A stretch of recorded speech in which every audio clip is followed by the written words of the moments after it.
Да ти кажа, в този блок всичките са ненормални. До един. Що така, нали? Оня ден, нали не ти пречи? Ама изобщо не ми пречиш, моля. Значи, оня ден щяха съборят блока. То направо не се търпеше в къщи. Ами, оня ден беше Нова година, малело тотки, хората празнуват. Че то така не се празнува, бе, Джана? Разбирам, празнуваш, па в 9 часа си легнеш, а те до 5 часа ми тропориха на главата. Не можах да си гледам индийския сериал.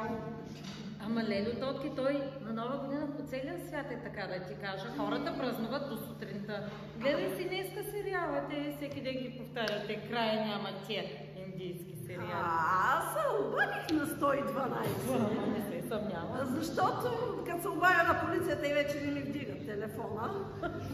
Ама като им звънах за 17 път в 12 часа и ми викат честита Нова година и ми пожелаха да си пия хапчетата. Некадърници. Ама да ти кажа, ледо тотки, малко само прекаляваш с тези обаждания по институциите, да ти кажа. Да. Значи, помниш ли ги уния двете момчета, де живееха до тебе? Да. Кажи ми, колко пъти, 3 пъти сигурно им праща полицията, за кой ми я праща, да ги претърсват за наркотици? Ама ти не го ли видя, единия беше с татуировки, дълга коса и тъмни очила, наркоман същински. Заради татуировките ли, лело тотки? Добре, кажи ми Рио Кос, за какво им изпрати Рио Кос на децата? Ами търсиха птичи грип. Не го ли видя, единия беше с носа му като клюн. Твърде носа.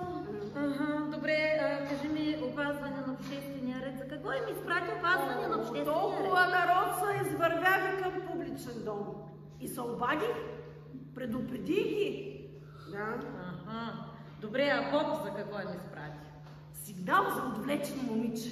Значи едното така пискаше горкото, викам си край, отвлекли се я. И какво се оказа, лело тотки? Отвлечена ли беше? Не. Била гадже с Соня. С клюна правили секс. Ама мен ако ме питаш, чист стокхолмски синдром. Виж сега, лело тотки, Ама видя ли сега новите? Гейовете? Не, содомити.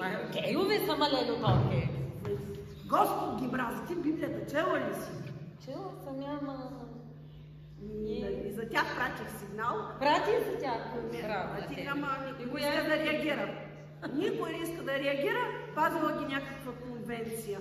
Ама на мен душичката ми бъркат. Лело тотки, разбирам, че ще бъркат в душичката, ама моля ти се, пей го това кафе, че аз трябва да излезам. Никой не ме иска вече. От къщите си взеха да ма гонят. Дончо, защо не си ме прибереш, Дончо? Искам да ме вземеш при тебе, Дончо. Добър ден. Там си майче. Добър ден. Учиш ли?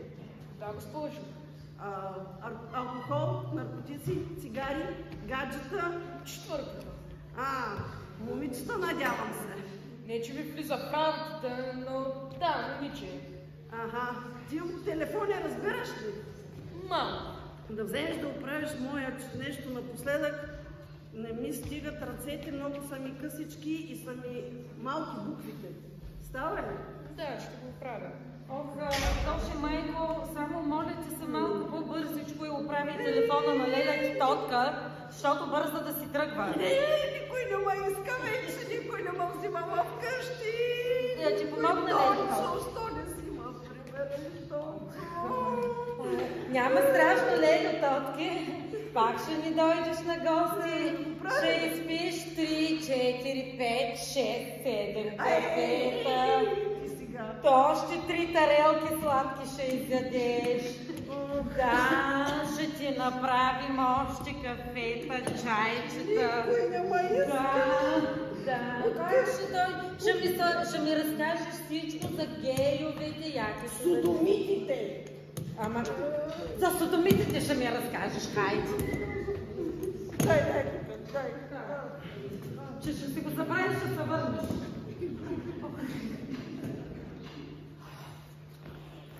Трай.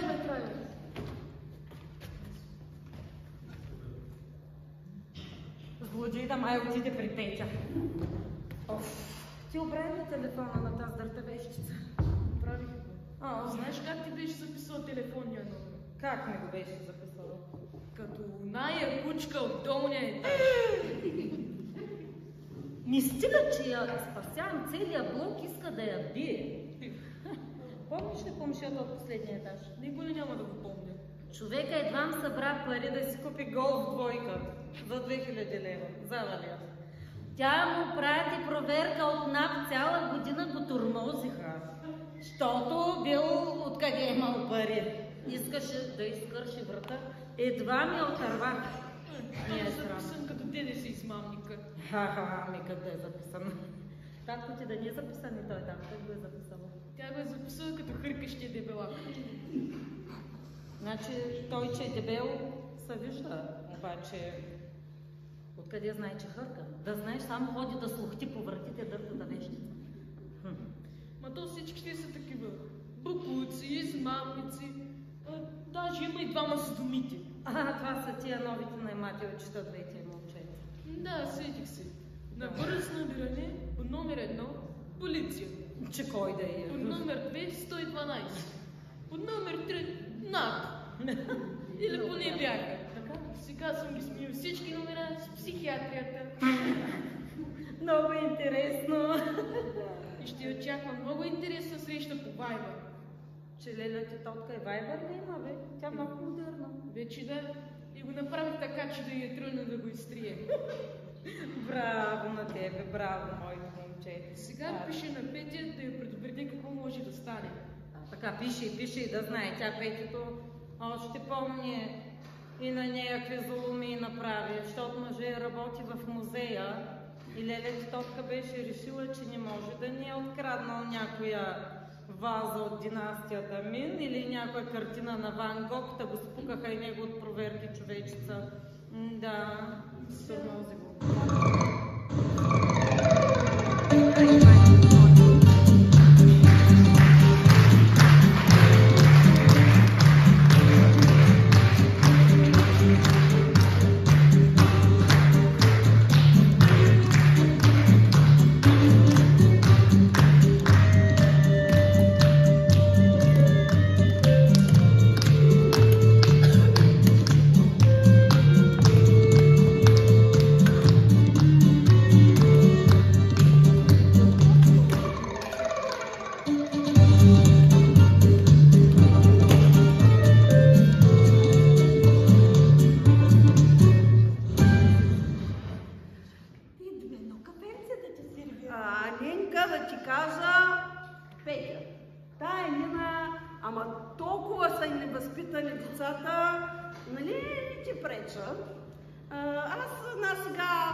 Такъв любезен. Чува се коя институция да им пратя. Според мен са си същински сектанти. Ох, Лело, тотке главата му заболя вече. Ще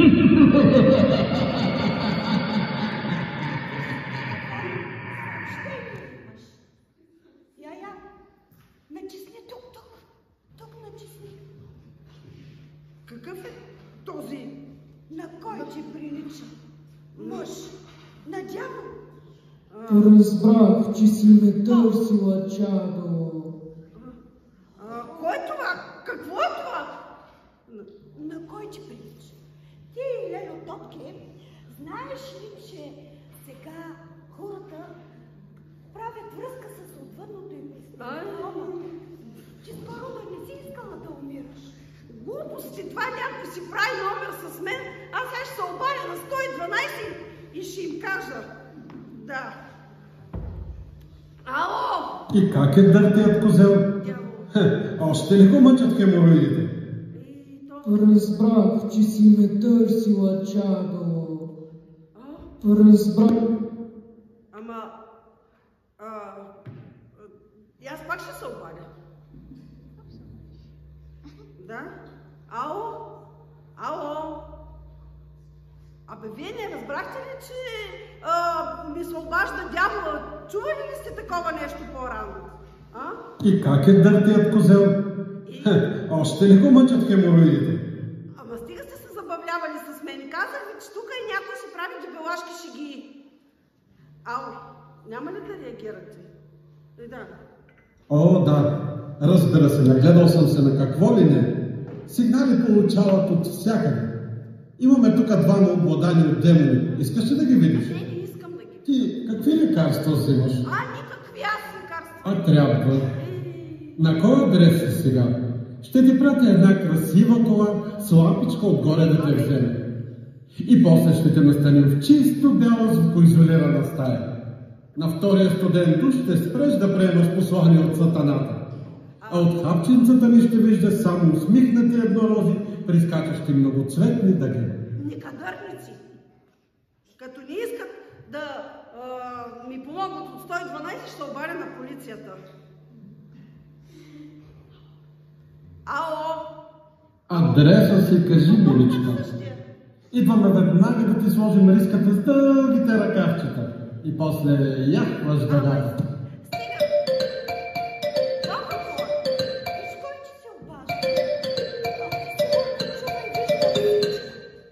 Защо не ни вярваш, Тотке? Нали знаеш, че от смъртта и данъците не можеш избяга? Ти кой си? И какво искаш? Аз имам много имена. Повечето хора не смеят да ги произнесат. Виж го. Да не смея да го произнесат повечето. Ама аз не съм заада! Как да не си? Клюкарството и доносничеството са основни грехове. Ти обичаш ли ближните си? Мразя ги. Всичките до един. Ами те са за затвора. Къде е Дончо? Дончо! Дончо е горе! Че защо Дончо да е горе, пък аз да съм заада? Нали бяхме едно семейство? Няма ли да сме заедно? Дончо е мъченик. Той изкара почти половин век смачкан под чепела ти. Дори да можеш и да отидеш в рая, пак нямаше да го видиш. Иначе какъв рай би било за него? Но, както ти казах вече, ти, Тотке, си за ада, по-точно за 9-тия кръг, този на изменниците, доносниците и предателите. Имам специално място за теб. Много ще ти хареса. Всеки ден ще те проверяват по 3 държавни институции, а всяка нощ Бог ще нахлуват в дома ти, ще ти слагат белезници и ще те пребиват с палки. После те сглобяваме наново и пак така. Голям купон за цяла вечност. Ама така не е честно, па! А честно ли беше? Толкова години за мъжа ти и комшиите. Няма повече да правя така. Няма да правя. За мен е вече късно да се промениш. Пъки, нали ти се умираше? Мога още утре да дойда за теб. Грешнице! Искам още малко време да се поправя. Никога не е късно. Обаче, ако нагробиш някой, идвам веднага. Ако пуснеш донос, до 2 минути съм при теб. Ако само си помислиш нещо лошо, схвана картинката, нали? Да, схвана. Сега те оставям, че в българския ад пак е свършила нафтата за казаните. Сигурно са направили канал да я крадат. Ей, айде, успех с превъзпитанието. Ще се видим скоро. Аз се тръгвам. Ама чакай,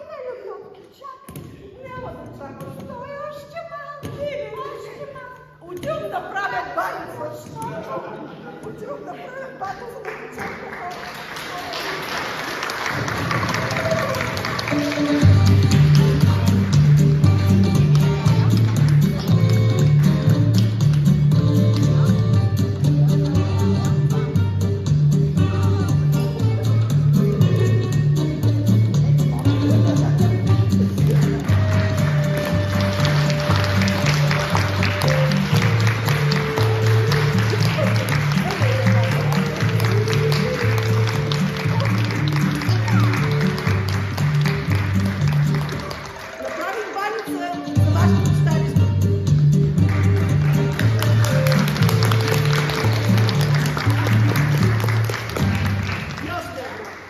Честит празник на всички!